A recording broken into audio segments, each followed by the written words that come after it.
మీ అందరికీ వందనాలు. బయట ప్రపంచంలో చూసినట్లయితే అనాది కాలం నుంచి కూడా ఇప్పటి వరకు కూడా అంటే మనము మంచి టెక్నాలజీకి వెళ్ళిపోతున్నాం కదా. ముందుగానే అన్ని విషయాల్లో మనం టెక్నాలజీ కూడా పెరిగిన కాలంలో ఉన్నా కూడా కులాల గురించి మతాల గురించి అవి మాత్రం ఎక్కడ కూడా తగ్గలేదండి. అవి ప్రత్యేకంగా పల్లెటూరు నుంచి నగరాల నుంచి పట్టణాల నుంచి అన్నిటికీ కూడా పాకిపోతూ ఉందన్నమాట. కుల వివక్ష అనేది, అలాగే మతాల గురించి ఇవన్నిటిని గురించి చూస్తే మతం వేరు, మార్గం వేరండి. మతపరంగా ప్రపంచంలో ఎన్నో గ్రంథాలని రాశారు. మతపరంగా ప్రపంచ వ్యాప్తంగా చూసినట్లయితే ఎన్నో గ్రంథాలను రాశారు. ఆ గ్రంథాలన్నిటిలో కూడా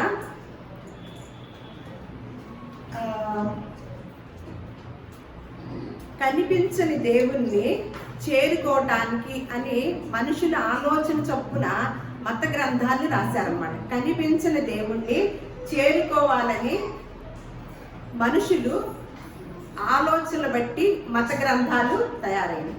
కానీ ప్రపంచంలోనే పరిశుద్ధ గ్రంథాల్లో కల్లా ఎక్కువగా అమ్ముడుపోయినది, అలాగే అచ్చు యంత్రం కనుగొనగానే మొట్టమొదట అచ్చు ఎత్తించిన గ్రంథం ఏదైనా ఉందంటే అది ఒక పరిశుద్ధ గ్రంథం అన్నమాట.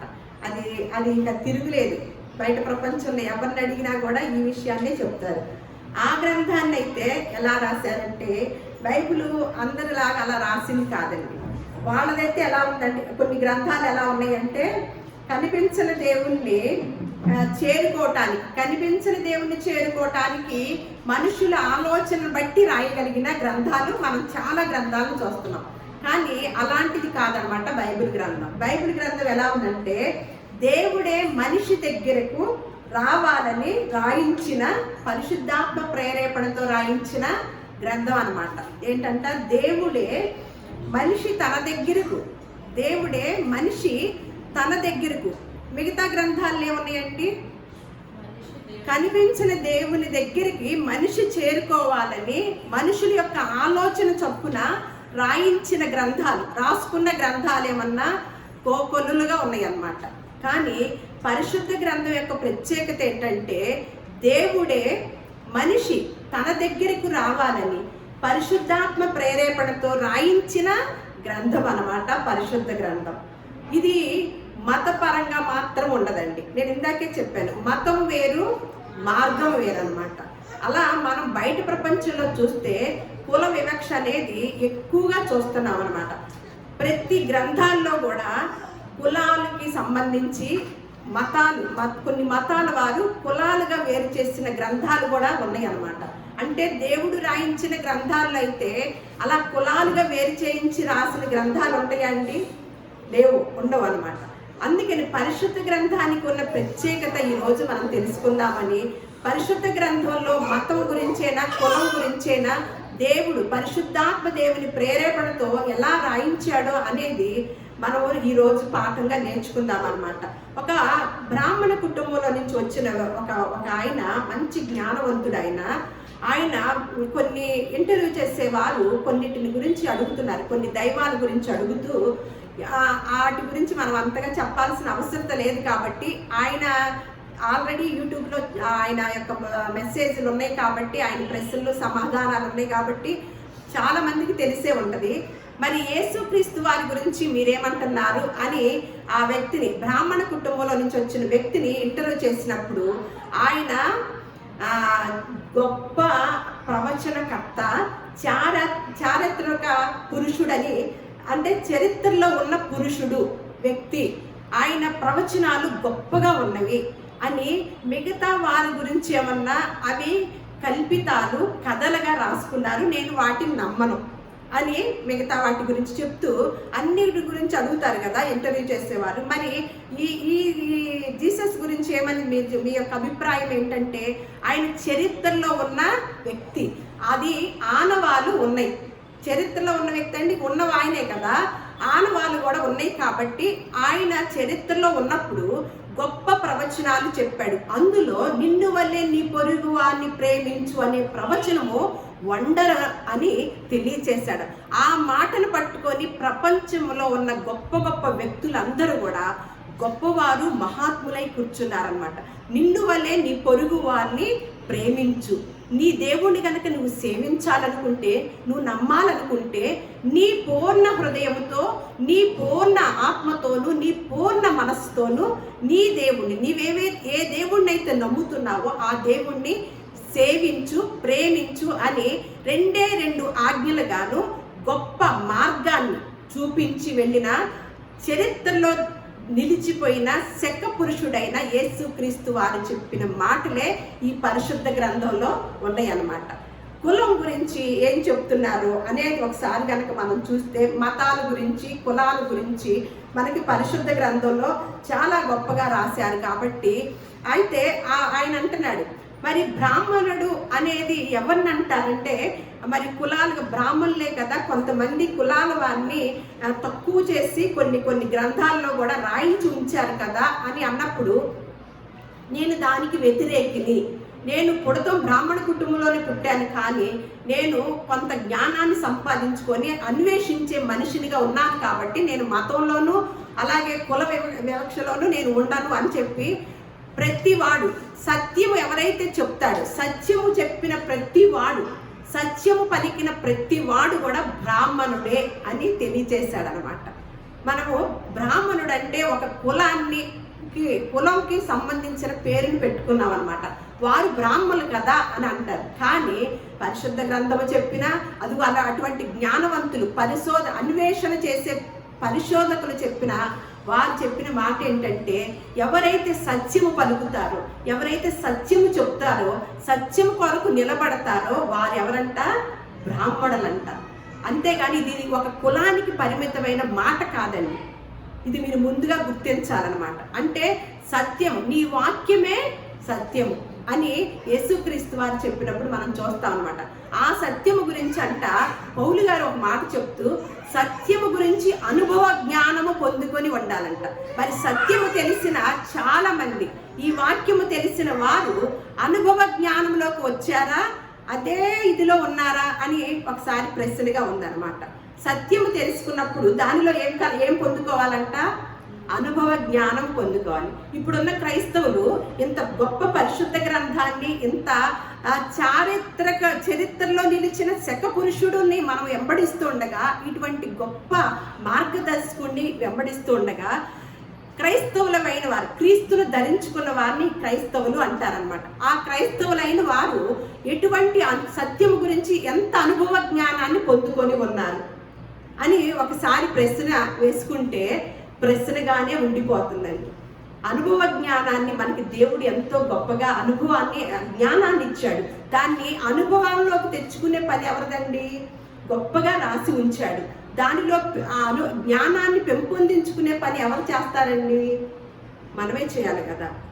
అందుకని పౌలు గారు ఇంకొక మాట అంటారనమాట, మీకు ఘనమైన ఆహారం పెట్టే అంత వయసు వచ్చిన వారుగా ఉన్నప్పటికీ కూడా మీరు ఇంకా పాలు త్రాగుతూనే ఉన్నారు, ఇంకా మూల పాఠాలు తట్టే ఉండి ఉన్నారు అని క్రైస్తవులైన అందరినీ కూడా ఉద్దేశించి మాట్లాడుతున్నారు.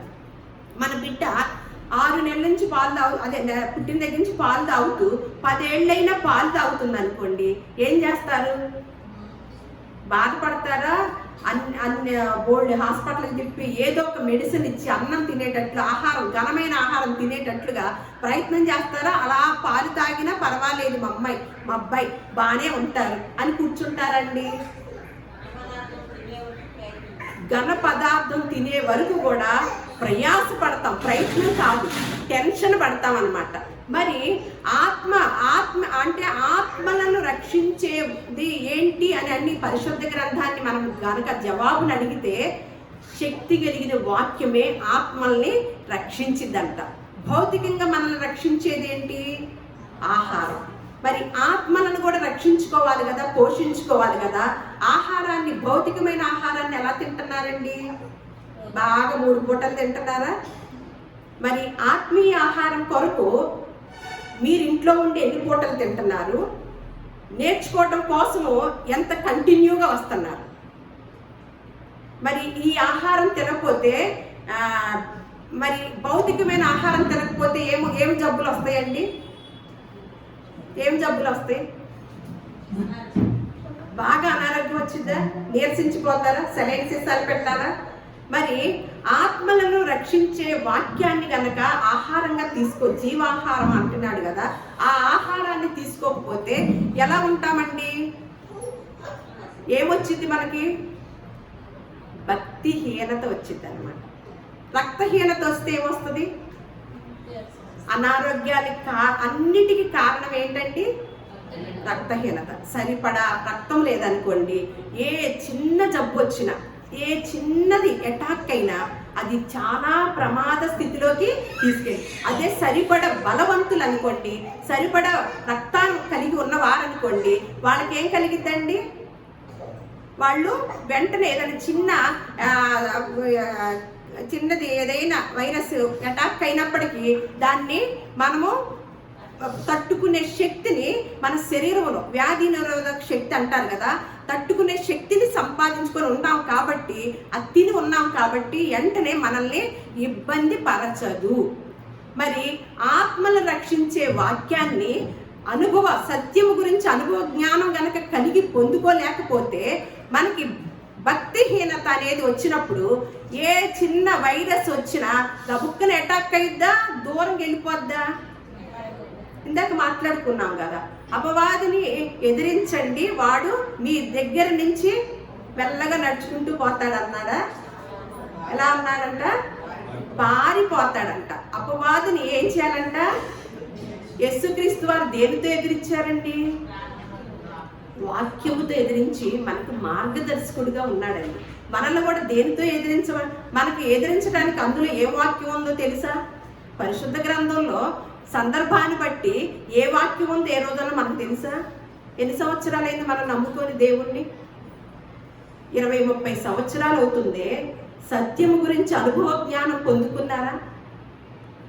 బయట గ్రంథాలన్నిటికన్నా కూడా ఒక బ్రాహ్మణ కుటుంబంలో నుంచి వచ్చిన వ్యక్తి పరిశుద్ధ గ్రంథం గురించి, యేసుక్రీస్తుల వారి గురించి గొప్పతనాన్ని చెప్తూ, ఆయన నిజమైన వ్యక్తిగా, ఆయన అంటే దేవుడని నమ్మడు కాబట్టి మిగతా వారిని కల్పించి రాసిన కథలండి, నేను నమ్మనండి, నేను ఆయన్ని సేవించనండి, పూజించనండి, అవి కథలండి, వాళ్ళు రాజులండి అన్నాడు. కానీ యేసుక్రీస్తు వారి దగ్గరికి వచ్చేసరికి చరిత్రలో ఆధారాలు ఉన్నాయి. ఆయన శకపురుషుడై గొప్ప ప్రవచనాలు చెప్పిన ప్రవచనకర్త, నేను ఆ ప్రవచనాలకి జై కొడతాను అన్నాడు అన్నమాట. మనం ఎన్నిసార్లు జై కొట్టామండి మన చేతుల్లో ఉన్న ప్రవచనాలకి? మన దేవుడు రాయించిన మాటలు. ఆయన అంటున్నాడు, కొండ మీద ప్రసంగం వండరండి, ఇక దాన్ని మించిన ప్రసంగం భూలోకంలో ఎవరు చేయలేదండి. ఈ మాటల్ని, ఈ ప్రసంగం విని వివేకానందుడు, ఆయన పుస్తకాలన్నీ చదువుతారు కాబట్టి వాళ్ళని ఏదో అంటారు, మంచి విజ్ఞానవంతులు ఏదో అంటారు, స్కాలర్లు ఏదో అంటారు, నాకు అంతగా తెలియదు కాబట్టి ఆయన అంటున్నారు, వివేకానందుడి గురించి ఆయన అభ్యాసం చేసినప్పుడు వివేకానందుడు యేసుక్రీస్తు వారి గురించి ఒక మాట అన్నాడంట. నేను కనుక యేసుక్రీస్తు వారు ఉన్న కాలంలో కనుక ఉంటే, ఆయన చేసిన త్యాగానికి, ఆయన చెప్పిన మాటలకి, ఆయన చెప్పిన మాటలు చొప్పున జీవించిన విధానానికి నేను నా రక్తంతో ఆయన కాళ్ళు కడిగేవాడిని అన్నాడంటే. మనమైతే మన రక్తంతో కడగమన్నాడా? చూడండి ఎంత నాకు కొన్ని మార్లు బాధేస్తుంది అనమాట. సత్యం గురించి అనుభవ జ్ఞానాన్ని ఎందుకు పొందుకోలేకపోతున్నారు? ఒక్కొక్కరు 30 సంవత్సరాలు అవుతుంది, 40 సంవత్సరాలు అవుతుంది. మీరు కాలమును బట్టి చూస్తే బోధకులుగా ఉండవలసిన మీరు మరి మూల పాఠముల తట్టు మీరు ఇంకా తిరుగుతున్నారేంటి అని పౌలు గారు బాధపడుతూ, మరలా మీ కొరకు నేను ప్రసవ వేదన పడవలసి వస్తుంది అని. ఇప్పుడు మనము ఎవరికి చెప్తున్నామండి?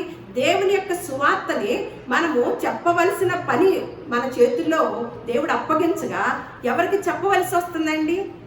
బయట ప్రపంచానికి చెప్పే సమయం లేదు. ఎందుకంటే క్రైస్తవులకే చెప్పాల్సి వస్తుంది. అందులో ట్విస్ట్ ఏంటంటే సేవకులకు కూడా చెప్పాల్సి వస్తుంది అన్నమాట. ఎందుకంటే వారి ద్వారా దేవుని నామము దూషించబడుతుంది.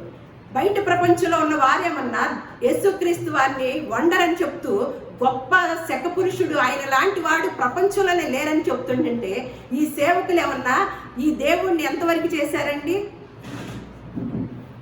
చూడండి, ఒక వ్యక్తి అంట, ఒక పాస్టర్ గారంట ఒక ప్రార్థనా కూటంలో బాటిల్స్ తెచ్చుకోమన్నాడంట, నీళ్ళ బాటిల్స్ అందరు పట్టుకోండి అన్నాడంట. నేను ప్రార్థన చేస్తున్నాను, మన లైవ్ కూడా ఇచ్చారంట. లైవ్లో ఉన్న వాళ్ళందరూ కూడా బాటిల్స్ తీసుకొని నేను ప్రార్థన చేస్తున్నాను, నీళ్ళల్లో మార్పు జరిగింది, చేంజ్ వస్తుంది, కాబట్టి ప్రార్థన చేస్తాను, మీరు మీ నీళ్ళల్లో మార్పు వచ్చిందేమో గమనించండి అన్నాడంట.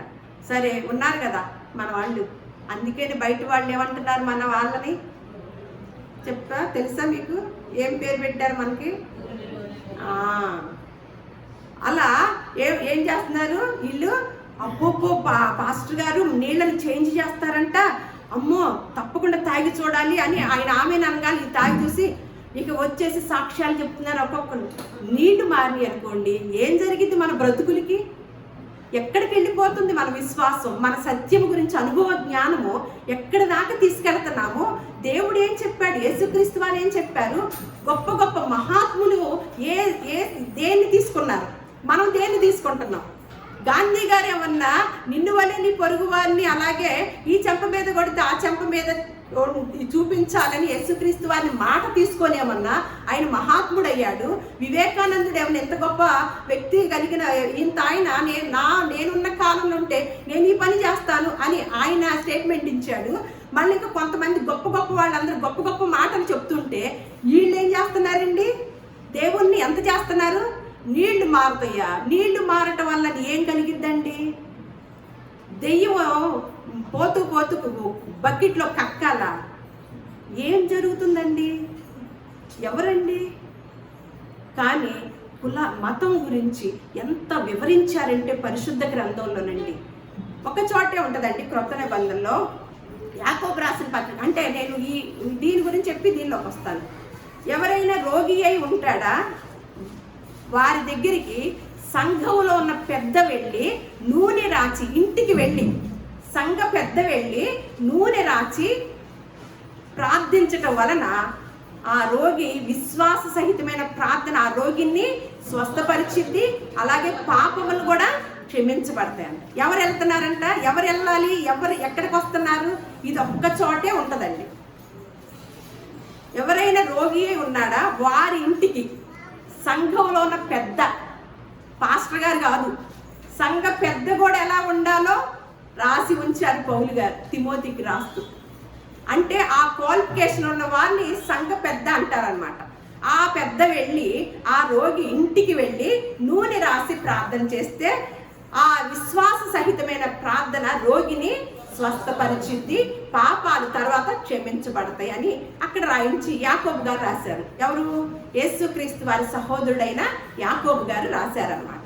కానీ వీళ్ళు ఎక్కడికి వెళ్తారు? ఈ రోగులందరూ ఆయన దగ్గరికి వెళ్తారు. వెళ్ళిపోవటం పడిపోవటం, వెళ్ళిపోవటం పడిపోవటం అన్నమాట. అక్కడ ఏమైనా పడిపోయిందా? కాదు.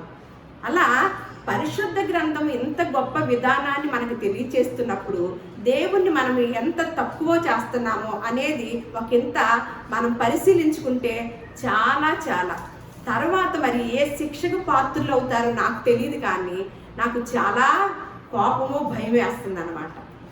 అయితే మతం గురించి చూద్దాము. గలతీలకు రాసిన పత్రిక, గలతీ సంఘానికి రాస్తూ పౌలు గారు 1వ అధ్యాయము 11 నుంచి 11 వచనాలు చెప్తూ తన గురించి చెప్తున్నాడు అనమాట. సహోదరులారా, నేను ప్రకటించిన సువార్త మనుష్యుని యోచన ప్రకారమైనది కాదని మీకు తెలియచెప్పుచున్నాను. ముందుగా ఆ మాట చెప్తూ మనుష్యుని వలన దానిని నేను పొందలేదు. అర్థమవుతుందండి? నాకెవడను దాన్ని బోధింపను లేదు, కానీ యేసుక్రీస్తు బయలుపరచుట వలననే అది నాకు లభించినది. అందుకని ఎటువంటి వ్యక్తి మారిపోయాడో చూడండి. పూర్వమందు యోధా మతస్థుడనై ఉన్నప్పుడు నేను దేవుని సంఘమును అపరిమితంగా హింసించి నాశనము చేయించి ఉండేవాడంట. పూర్వము పౌలు గారు ఎటువంటి స్థితిలో ఉన్నాడంట? మనం ఏదైనా మంచి మాటలు చెప్తూ ఉంటే ఇది మత గ్రంథము అంటారు, కానీ మతం వేరు, మార్గము వేరు అన్నమాట. కానీ పరిశుద్ధ గ్రంథము మతం గురించి ఏం చెప్తుంది అనేది మనము అధ్యయనం చేస్తున్నాము. పౌలు గారు ఒకప్పుడు ఎందులో ఉన్నారంట?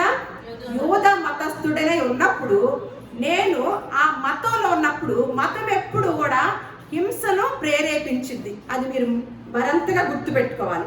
మతం ఎప్పుడు హింసాకాండను ప్రేరేపించింది, మార్గం ఎప్పుడు మంచిని ప్రేరేపించింది అన్నమాట.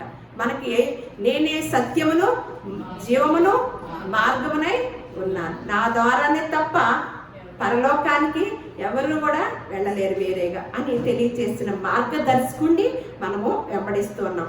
అందుకని యూద మతస్థుడనై ఉన్నప్పుడు, ఆ మతంలో ఉన్నప్పుడు ఏం చేశాడంట? సంఘాన్ని బాగా హింసించి నాశనం చేస్తూ ఉన్నాడంట. మళ్ళీ అదే సంఘానికి రాస్తూ 3వ అధ్యాయము 26వ వచనము, యేసు క్రీస్తునందు మీరందరూ విశ్వాసము వలన దేవుని కుమారులై ఉన్నారు. మళ్ళా మతాల గురించి, ప్రాంతాల గురించి, స్త్రీల గురించి, పురుషుల గురించి వ్యత్యాసం వచ్చింది కాబట్టి మళ్ళా వివరంగా చెప్తున్నారనమాట. అలాంటి వ్యక్తి దేవుని యేసుక్రీస్తు వలన ఏమంటున్నాడు? యేసుక్రీస్తు బయలుపరచడం వలన నాకు లభించినది అని చెప్పిన వ్యక్తి పౌలు గారు. ఎవరి వలన లభించింది? జ్ఞానము యేసుక్రీస్తు బయలుపరచడం వలన అది నాకు లభించింది. కాబట్టి ఇప్పుడు చెప్తున్నాడు అనమాట, యేసుక్రీస్తునందు మీరందరూ విశ్వాసం వలన దేవుని కుమారులై ఉన్నారు. క్రీస్తులోనికి బాప్తిసం పొందిన మీరందరూ క్రీస్తును ధరించుకొని ఉన్నారు. ఇందులో యూదుడని గ్రీసు దేశస్థుడని లేదు, దాసుడని స్వతంత్రుడని లేదు, పురుషుడని స్త్రీ అని లేదు, యేసు క్రీస్తునందు మీరందరూ ఏకముగా ఉన్నారు. దేవుణ్ణి నమ్మిన వారు కూడా కులాలు చూస్తారు తెలుసండి. కొన్ని పెళ్ళిళ్ళు చేస్తూ ఉంటే, పెళ్ళిళ్ళ గురించి మేము ఎప్పుడన్నా ఆలోచన చేస్తూ ఉంటే మన కులంలోనే చేసుకోవాలి, మన విధానంలోనే వెళ్ళాలి అని చాలామంది. కానీ మనం నమ్మిన మార్గదర్శకుడు ఏమని చెప్తున్నాడంటే, ఎవ్వరు కూడా ఇందులో బాప్తిసం పొందిన మీరందరూ ఎవరిని ధరించుకొని ఉన్నారని చెప్తున్నాడు? యేసుక్రీస్తుని వారిని ధరించుకొని ఉన్నారు. ఇందులో ఆ దేశస్థుడని లేదు, ఆ యూదుడని లేదు, ఈ మతం అని లేదు, ఆ మతస్థుడని లేదు, ఆ దేశవాడని లేడు, ఈ దేశవాడని లేడు. అది కాదు, టోటల్గా పురుషుడని లేదు, స్త్రీ అని లేదు, అందరూ కూడా ఎవరంట? యేసుక్రీస్తునందు మీరందరూ ఏకముగా ఉన్నారు అని అంటూ మళ్ళా తీతుకు రాసిన పత్రిక ఇవన్నీ పౌలు గారు రాస్తున్నారనమాట తన శిష్యులకి. 3వ అధ్యాయము 9వ వచనం నుంచి 11వ వచనం చూస్తున్నాం. తీతుకు రాసిన పత్రిక 3వ అధ్యాయము 9 నుంచి 11 వరకు. అవివేక తర్కములను, వంశావళులను, కలహములను, ధర్మశాస్త్రమును గూర్చిన వివాదములను, నిష్ప్రయోజనములు వ్యర్థమునై ఉన్నవి. ఏమున్నాయంట? ఎలాంటివంటవి? అవివేక తర్కములను, వంశావళులను, కలహములను, అలాగే ధర్మశాస్త్రము గూర్చిన వివాదములను నిష్ప్రయోజనమై వ్యర్థమునై ఉన్నవి. గనుక వాటికి ఎలా ఉండాలంట?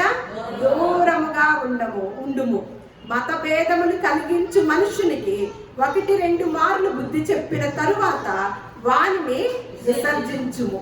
అట్టివాడు మార్గము తప్పి తనకు తానే శిక్ష విధించుకొని వాడై పాపము చేయుచున్నాడని నీవెరుగదు. ఇలాంటి వాడిని చూసినప్పుడు మనకి పాపం అంటే ఏంటండి? మనకైతే మాట మర్చిపోతాం. పలా అని చెప్పి తప్పులు చేస్తున్నారమ్మా, ఎంత పాపం మూట కట్టుకుంటున్నారు అంటారు. కానీ ఒక చక్కని మాట చెప్పింది. పాపానికి నిర్వచనం ఏంటంటే, పాపము అనే దానికి అర్థాన్ని తెలియచేసిన గ్రంథము పరిశుద్ధ గ్రంథం. మనం ఆజ్ఞ అతిక్రమమే. దేవుని మాట ఎప్పుడైతే అతిక్రమం ఇస్తామో అదే పాపము అని తెలియచేసింది అనమాట. ఇప్పుడు ఏది పాపం లిస్టులోకి వెళ్ళిందండి? ఏ విషయం కూడా పాపం లిస్టులోకి వెళ్ళింది? చూడండి, అట్టివాడు అంటే మత భేదమును కలిగించు మనుషునికి 1-2 మార్లు బుద్ధి చెప్పిన తరువాత వానిని విసర్జించు. అట్టివాడు మార్గము తప్పి తనకు తానే శిక్ష విధించుకొని వాడై పాపము చేయుచున్నాడని నీవు ఆయన చూసినప్పుడు ఏం తెలుస్తుంది? మనకి పాపము చేస్తున్నాడని తెలుస్తుంది అనమాట. అట్టి వారికి విముఖుడివై ఉండాలి, దూరంగా ఉండాలి, విసర్జించాలి. అని ఎంత వివరంగా చెప్తూ ఉన్నాడు రండి. అసలు టోటల్గా చూస్తే ఆదికాండము 3వ అధ్యాయము 20వ వచనంలో చూస్తే, ఆదికాండము 3వ అధ్యాయం 20వ వచనం, ఆదాము తన భార్యకు హవ్వ అని పేరు పెట్టెను, ఏలయనగా ఆమె జీవము గల ప్రతి వానికి తల్లి. ఎక్కడి నుంచి వచ్చిందండి? ఎక్కడి నుంచి వచ్చింది? ఏ కులంలో నుంచి వచ్చిందండి? ఏ మతంలో నుంచి వచ్చిందండి? అవ్వ ఎవరంట? భూమి మీద ఉన్న జీవంతో ఉన్న ప్రతి వానికి కూడా, జీవము కలిగిన ప్రతి వానికి తల్లి, ప్రతి వానికి తల్లి. ఒక నాస్తికుడు చెప్తున్నాడు అనమాట, DNA టెస్టులు చేస్తేనంట ఆయన దేవుడని నమ్మరు కదా, నాస్తికులు దేవుడని నమ్మరు కదా, కానీ శాస్త్రీయపరంగా తెలిసిందనమాట. అన్వేషించిన వారికి శాస్త్రీయంగా తెలిసిన సంగతి ఏంటంటే, ఒక తల్లిలో నుంచి, ఒక డిఎన్ఏలో నుంచే ఈ మనుషులందరిలో కూడా కనపడుతుందంటండి. వాళ్ళు దేవుళ్ళు ఒప్పుకోరు, కానీ పరిశోధన చేస్తూ ఉంటారు. ఆ పరిశోధన చేసినప్పుడు ఒక తల్లిలో నుంచి కనపడుతుందంటండి డిఎన్ఏ. దానికి సంబంధించిన వారే ప్రజలందరూ కూడా, ప్రతి మనిషి కూడా అని తెలియచేస్తున్నారు అనమాట. ఆ మాట ఏనాడు రాయించాడండి? ఆరంభ దినములో, ఆదాము అవ్వ కాలములోనే దేవుడు మనకు తెలియజేసిన సత్యం అన్నమాట. సత్యము గురించి ఏం పొందుకొని ఉండాలి మనము? అనుభవ జ్ఞానాన్ని పొందుకొని ఉండాలి. అనుభవ జ్ఞానం పొందిన వాళ్ళు నీళ్లు మారుతున్నాయా, నీళ్లు నల్లగా అవుతున్నాయా, నీళ్లు తెల్లగా అవుతున్నాయి, ఇక ఆ రౌట్లోనే వెళ్ళిపోతూ ఉంటారు, వాళ్ళకి ఏమీ తెలియదు. కానీ పరిశోధకులు పరిశోధించినప్పుడు ఏమి తెలియజేశారండి? ఒక తల్లిలో నుంచి వచ్చిన సంతానమే ఇదంతా కూడా అన్నప్పుడు కులం అనేది ఎక్కడుంటుందండి? మతం అనేది ఎక్కడుంటుందండి? మళ్ళా అది పాత నిబంధనల మాట కదా అని అనుకుంటే కాదు, క్రొత్త నిబంధనలో కూడా స్పష్టంగా తెలియజేశారు. అపోస్తల కార్యములు 17వ అధ్యాయము 26వ వచనం, మరియు యావత్ భూమి మీద కాపురముండుటకు ఆయన ఒకని నుండి ప్రతి జాతి మనుషులను సృష్టించెను. యావత్ భూమి మీద కాపురం ఉండటానికంట, ఇక ఇంకెక్కడ ప్రతి చోట ఉన్న వాళ్ళని గురించి అనమాట. ఆయన ఎక్కడి నుంచి అంట? ఒకని నుండి ప్రతి జాతి మనుషులను సృష్టించారు. కులం ఎక్కడి నుంచి వచ్చిందండి? మతం ఎక్కడి నుంచి వచ్చిందండి? చూడండి, కులము మతము ఉందా? ఇక్కడ ఉందా అండి? ఎక్కడ మనకి ఏం నేర్పిస్తున్నారు? సత్యము నేర్పిస్తున్నారు అనమాట. పరిశుద్ధ గ్రంథంలో లేని విషయం అంటూ లేదు. అన్ని విషయాలకి జవాబు ఎక్కడుందంటే అది ఒక్కటి పరిశుద్ధ గ్రంథమేనండి. ఇక్కడ ప్రతి జాతి మనుషులను, ఒకరి నుండి ప్రతి జాతి మనుషులను సృష్టించాడంట. అసలు పనుల వారిగా, వృత్తుల వారీగా ఎలా మనుషుల్ని విభజించారో ఆదికాండంలో మనం చూస్తామండి. వృత్తుల వారీగా మనుషులు ఎలా విభజించారో ఆదికాండము 4వ అధ్యాయం 20వ వచనంలో చూద్దాం. ఆదా యాబాలును కనెను, అతడు పశువులు గలవాడై గుడారములలో నివసించు వారికి మూల పురుషుడు. అర్థమైందండి? కులం కాదు ఇది, ఒక వృత్తులకి మూల పురుషుడిగా ఒక్కొక్క వృత్తికి ఒక్కొక్క ఆయన్ని కేటాయించాడు ఆరంభ దినాల్లో. అతని సహోదరుని పేరు యూబాలు. ఇతడు సితారును, సానికను వాడుకు చేయి వారందరికీ మూల పురుషుడు. సంగీతము అనేది ఎక్కడి నుంచి పుట్టిందో తెలుసండి? పరిశుద్ధ గ్రంథం దగ్గర నుంచే వచ్చిందండి. ఆరంభ దినాల్లో నుంచే యూబాలు, మన బాలసుబ్రహ్మణ్యం గారు, ఈ బాలు కాదు, ఏ బాలు? మన బాలు, ఈ బాలు గారి దగ్గరికి వెళ్ళకూడదు, యూబాల్ అంట. ఇతడు సితారును, సానికను వాడుకు చేయి వారందరికీ మూల పురుషుడు.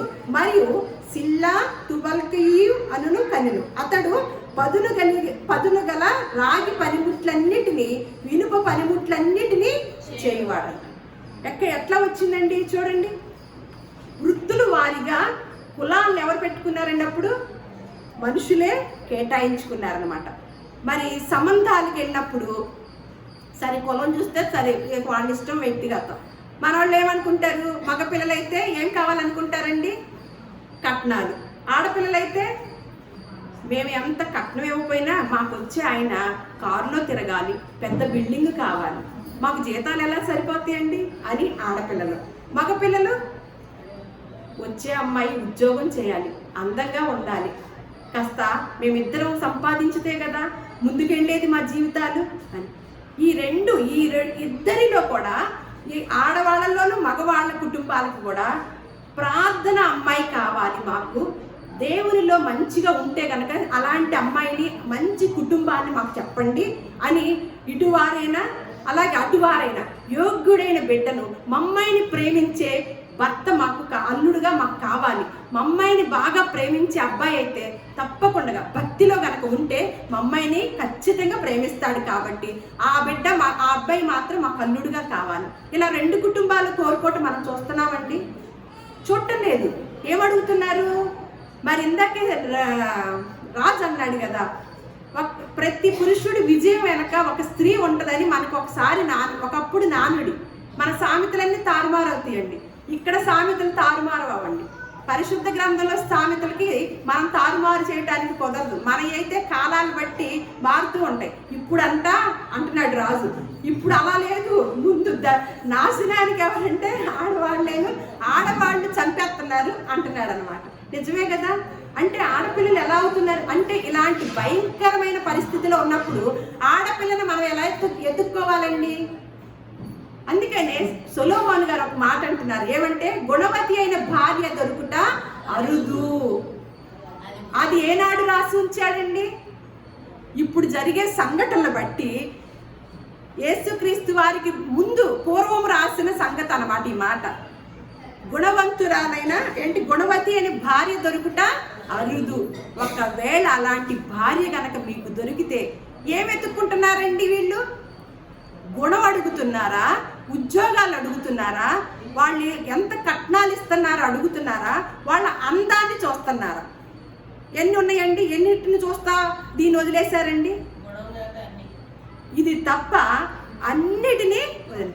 ఒకవేళ అలాంటి భార్య దొరికితేనంట అట్టిది ముత్యము కంటే అమూల్యమైనదంట. ఏనాడో రాయించాడు. ఇప్పుడు ఉన్న ఆడపిల్లలను చూస్తుంటే భయం వేస్తుంది కదా.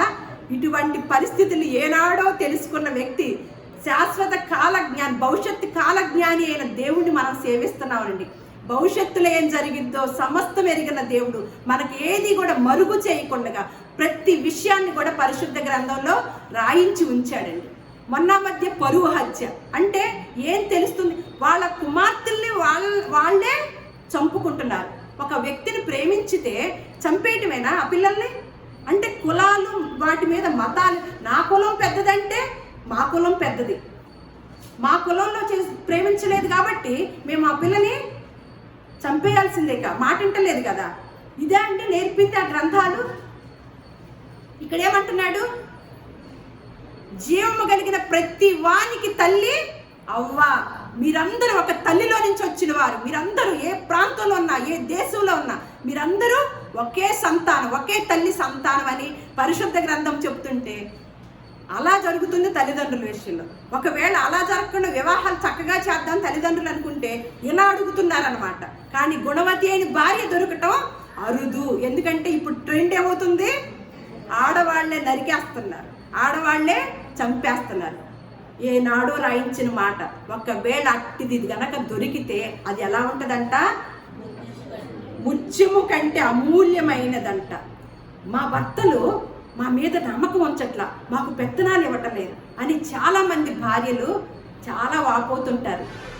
ఎప్పుడైతే గుణము కలిగి ఉంటామో, గుణవతిగా ఉంటామో, ఆమె పెనిమిటి ఆమె యందు నమ్మిక ఉంచుతాడు. మనము లాక్కో అక్కర్లా పెత్తనాన్ని. ఏం కలిగి ఉండాలి?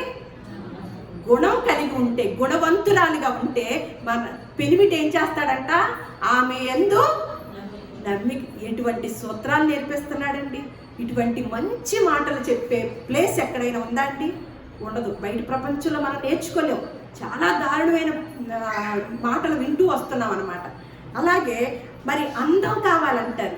అందం గురించి జ్ఞాని అయిన సొలొమోను గారు, ఆయనకి ఎంతమంది భార్యలో తెలుసండి? ఆయన స్టడీ చేశాడు కాబట్టి ఆయన మాత్రమే భార్య గురించి రాశానండి ఈ విషయాలన్నీ. 1000 మందిని చేసుకున్న వ్యక్తి అనుభవ జ్ఞానం పొందుకొని ఆడవాళ్ళ గురించి తెలుసుకొని ఆడవాళ్ళ గురించి రాసిన మాటలు అన్నమాట. సామెతలులో రాసినవి. 1000 మంది భార్యలు కలిగిన వాడు అందరికంటే గొప్ప జ్ఞానవంతుడేగా. ఎటువంటి భార్యను కావాలో చెప్తాడు కదా, అనుభవించేశాడు కదా. ఇదిగో పురుషుల్లారా, గుణవతి అయిన భార్య దొరకటమే అసలు అరుదు, గుణవతి అయిన భార్యని ఎత్తుక్కోండి అని చెప్తున్నాడు అనమాట. అందం కోసం ప్రాకులాడుతున్నారా? అందం ఏంటంట? అందము మోసకరము, సౌందర్యము వ్యర్థము. కానీ దేవుని యందు భయభక్తులు కలిగిన స్త్రీ కొనియాడబడును. ఒకవేళ అందానికి ప్రాధాన్యత కనుక ఇచ్చి చేసుకుంటేనంట, వివేకము లేని సుందర స్త్రీ పంది ముక్కునున్న బంగారు కమ్మి వంటిదంట. మళ్ళా సామెతల్లోనేనమాట, గృహమును విత్తనమును పితరులు ఇచ్చిన స్వాస్యం అంట. సుబుద్ధి గల భార్య యెహోవా యొక్క దానం అంట. మనకు ఆస్తుపాస్తులు అమ్మా నాన్నలు ఇస్తారు, పెళ్ళిళ్ళు కూడా వాళ్ళే చేస్తారని అనుకోకండి. భార్య మంచి భార్య రావాలంటే యెహోవా యొక్క దానం అంట, యెహోవా యొక్క దానం అంట. ఒకవేళ గయ్యాళి అయిన భార్య కనుక వస్తే, ముసురు దినమున ఎడతెగక కారు నీళ్లను గయ్యాళి అయిన భార్య కూడా సమానం అంట. అలాగే యోగ్యురాలైన ఆవిడంట తన పెనిమిటికి కిరీటం లాంటిదంట. అందుకని కులాలని, కట్నాలని, అందాలని, చందాలని, వంశాలని, అలాంటి గొప్ప గొప్ప అన్నీ మాకు గొప్పగా చూసుకోవాలని అలా వెళ్ళి సంబంధాలు చేసుకోవటం వలన చాలా దారుణమైన పరిస్థితుల్లోకి వెళుతున్నాయి కుటుంబాలు. పట్టుమని ఒక 20 ఏళ్ళు కాపురం చేయట్లేదండి. నేను మొన్న మధ్య కూడా చెప్పాను, 10 ఏళ్ళు కాపురం చేస్తే అవార్డు ఇవ్వాలి, 20 ఏళ్ళు కాపురం చేస్తే ఇంకో కొంచెం పెద్ద అవార్డు ఇవ్వాలన్నమాట. అలాంటి పరిస్థితుల్లో దంపతులు ఉంటున్నారనమాట. కానీ గుణవతి అయిన భార్యను ఎతికేవారు గాను, యోగ్యుడైన భార్యను ప్రేమించే భర్త ఎలాంటి వాడు, అల్లుడు తన కుమార్తెను ప్రేమించేవాడుగా ఉండాలి. కానీ బాగా ఆస్తిపాస్తులు ఉండాలి, బిల్డింగులు కట్టి ఉండాలి అని అలా ఎత్తుక్కునే వారికి మోసంలో పడిపోతారనమాట. ఎందుకంటే దేవుడు చాలా విషయాలు రాయించి ఉంచాడు కాబట్టి వాటిని మనం తెలుసుకుంటూ వాటిలో అందుకనే సత్యము గురించి ఏం తెలుసుకొని ఉండాలంట? అనుభవ జ్ఞానమై ఉండాలి. సత్యము గురించి అనుభవ జ్ఞానాన్ని పొందుకుంటే ఈ విషయాలన్నీ కూడా మనకి తెలుస్తుంది అనమాట. ఎప్పుడు ఏది చెయ్యాలో, ఎప్పుడు ఏది చేయకూడదో, ఎప్పుడు ఎవరిని ఎన్నుకోవాలో, ఎన్నుకోకూడదో అనేది మనం గుర్తించుతామంట. నేను ఒక చోట పుస్తకంలో చదివాను, కోడల్ని తెచ్చుకునేటప్పుడు అంట చాలా జాగ్రత్తగా తెచ్చుకోవాలంటే. కోడల్ని తెచ్చుకునే విషయంలో చాలా అందుకని మనకి ఇదివరకు రోజుల్లో అటు 7 తరాలని ఇటు 7 తరాలని తెలుసుకోవాలని అంటారు కదా. కోడల్ని తెచ్చుకునే విషయంలోనంట, ఎందుకంటే మన వంశ వృక్షాన్ని ఆ బిడ్డలో నుంచి రావాలి కాబట్టి, ఆ బిడ్డ వంకర కోడలు అనుకోండి, వంకర సంతానమే మన వంశంలోకి వచ్చిందంటండి. మంచి గుణవంతురాలైన కోడలు తెచ్చుకున్నాం అనుకోండి, వంశ వృక్షం ఎలా వర్ధిల్లుతో తెలుసండి? గొప్పగా వర్ధిల్లిద్దంటండి.